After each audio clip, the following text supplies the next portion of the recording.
How do we explain the rapid arrival of complex and diverse animal life forms on planet Earth?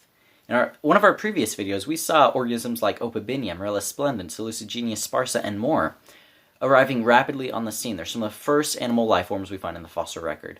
And they're super complex with structures like spines, eyes, organs, nervous systems, and more. How do we explain this? This is inexplicable in natural terms. To say that they came about this rapidly by purely naturalistic processes, it's like saying a Boeing 747 airplane came about as a result of a tornado going through a junkyard. That doesn't happen. However, some have to hold to the idea that only purely naturalistic processes exist.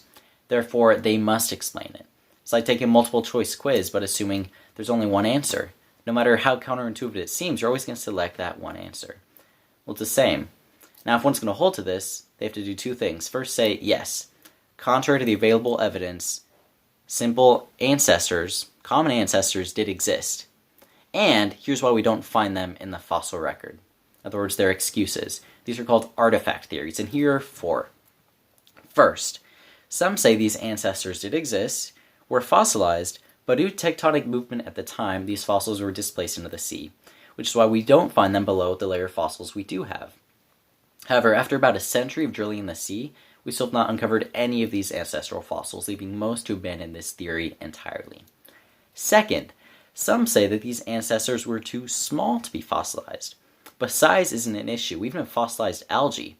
And even if it was an issue, you'd expect to find progression. It doesn't go small to large in one generation. You'd find some ancestral fossils, but we don't.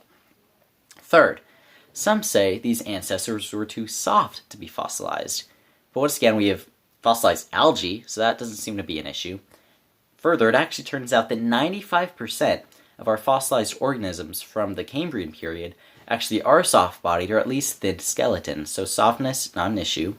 And once again, we'd expect to find progression. It doesn't go soft to hard in one generation. We'd find ancestors with some hard body parts. And lastly, fourth, some say that the sedimentation of the pre-Cambrian period was actually not ideal for fossil preservation, which is why we don't find fossils. However, due to recent geological research, it turns out the sedimentation of the pre-Cambrian period was actually even more ideal for fossil preservation. Thus, because of all this and more, there's reason to think these ancestors didn't exist. If they did walk the earth, we've reason to think that we should find them, and in even more abundance than that of the Cambrian explosion. But we don't.